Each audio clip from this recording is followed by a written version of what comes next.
bersama saya Yuliana Ratnadiman dengan NIM 1803030016. Kelas A semester 7, jurusan Sosiologi, Fakultas Ilmu Sosial dan Ilmu Politik, Universitas Nusa Tenggara Kupang.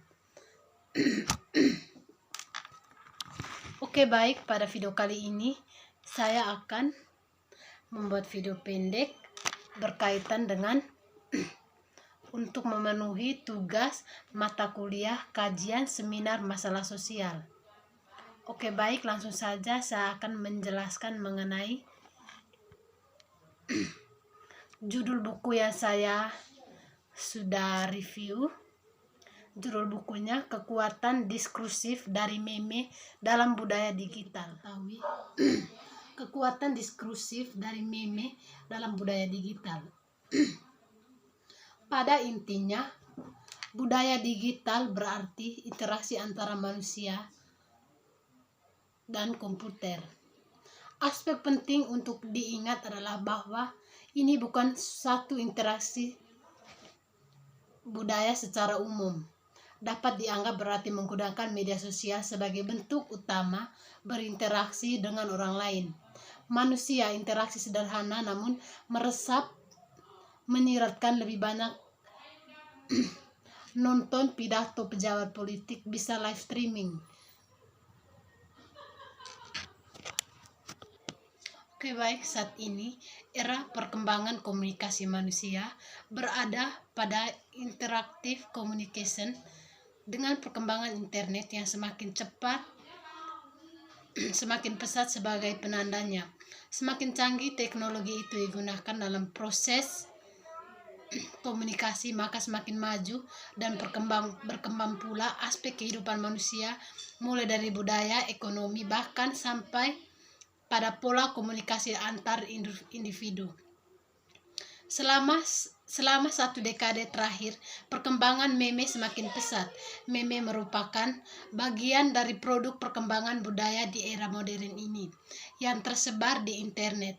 Istilah meme sudah tidak asing lagi bagi kalangan yang aktif bermain media sosial.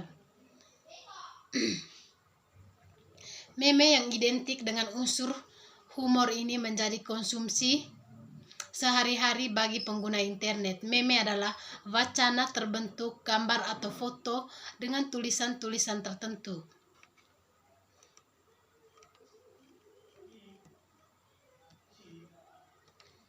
Istilah meme diperkenalkan oleh Richard Dawkins pada tahun 1979.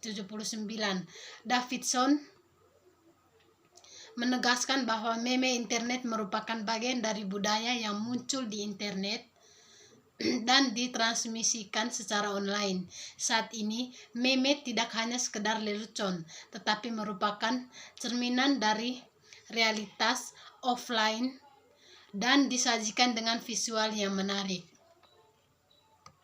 Pada awalnya, berita dan informasi dikuasai oleh para pekerja media dan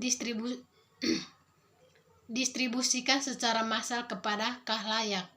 Di era media, khalayak tidak hanya diberikan ruang untuk berinteraksi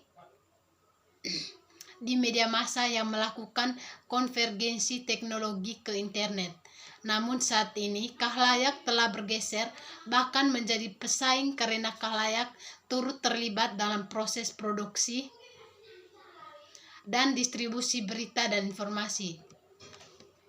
Cukup dengan perangkat canggih seperti telepon genggam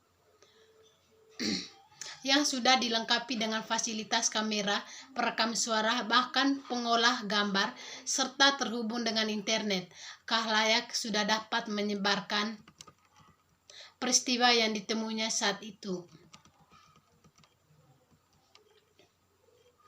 Pada tahun 1993, Wired mendefinisikan meme sebagai sebuah gagasan yang menular, sama seperti virus yang melompat dari satu tubuh ke tubuh lainnya. Namun, istilah meme saat itu tidak populer, sampai akhirnya pada tahun 2012, istilah meme mencapai puncak popularitasnya. Hal ini terbukti dalam trend graph yang melihatkan tren peningkatan meme yang luar biasa. Meme pertama kali tentunya muncul jauh sebelum ada internet, namun cukup relevan untuk mencari tahu apa meme pertama yang muncul di internet yang akhirnya mempresentasikan meme seperti yang kita kenal saat ini.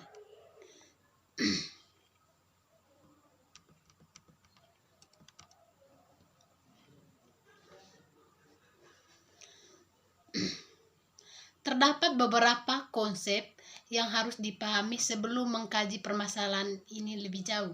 Diawali dengan memahami tentang konteks historis meme internet. Kemudian di media meme internet ini menyebar dan berkembang sehingga penting untuk memaparkan tentang media siber kalayak sebagai produsen sekaligus konsumen di era siber. Ini menjadi bagian yang penting untuk ditelah lebih jauh dalam kajian ini. Konteks historis meme internet. Istilah meme pertama kali diperkenalkan oleh penulis Inggris, evolusionis, dan seorang ateis Richard Dawkins pada tahun 1976. Dalam bukunya The Selfish Gene, meme dianggap setara dengan budaya sebagian bagi manusia. Mereka dinilai mampu mendorong evolusi budaya seperti Darwinisme, budaya pop, tapi definisi asli ini tidak cukup sesuai dengan standar modern. Menurut Schiffman, gagasan umum yang ada dalam pernyataan tersebut adalah meme merupakan gagasan yang menyebar di dalam budaya.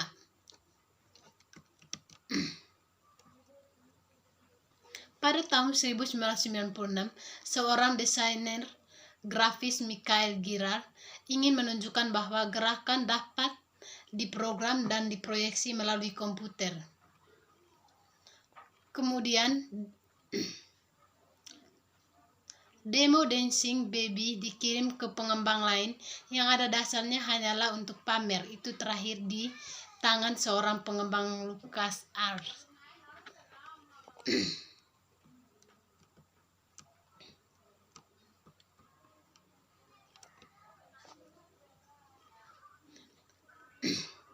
Fenomena meme pertama kali muncul di Indonesia. Kemunculannya dianggap menjadi bagian integral dengan internet.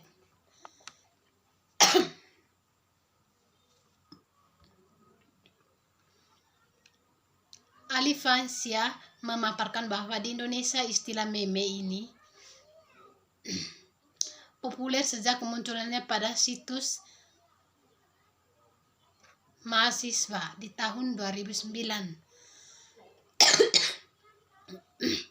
yang menunjukkan berbagai meme tentang parodi dan sindiran kehidupan keseharian mahasiswa seperti skripsi, tugas akhir, hingga indeks prestasi kumulatif. Fenomena meme kemudian berkembang menuju ke arah yang lebih luas. Netizen atau para pengguna internet kemudian replikasi meme ini menjadi beragam variasi yang membahas beragam topik tak terkecuali politik kontemporer. Tidak hanya itu, netizen juga menyebarluaskan meme ini melalui jejaring sosial maupun situs-situs yang terdapat di internet.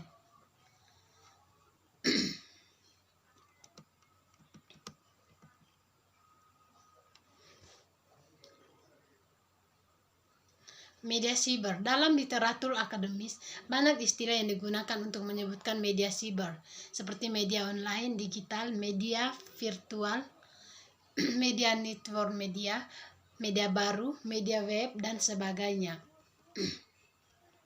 Penyebutan ini merujuk pada karakteristik maupun hal teknis seperti teknologi itu sendiri, namun intinya beragamnya penyebutan itu memiliki muara yang sama, yakni merujuk pada perangkat media, baik itu perangkat keras, hardware, maupun perangkat lunak, software.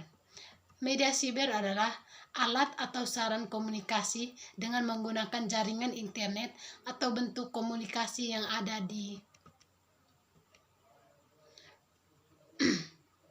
perkembangan media baru atau internet. Dan hadirnya media siber merupakan salah satu pijakan untuk melihat hubungan baru antara media dan khalayak.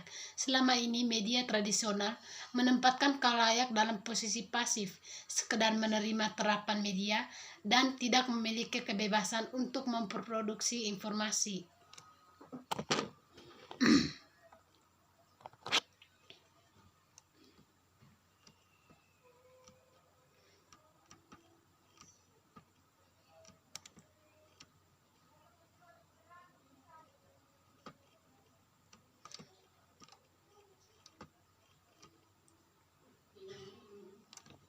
Oke, baik.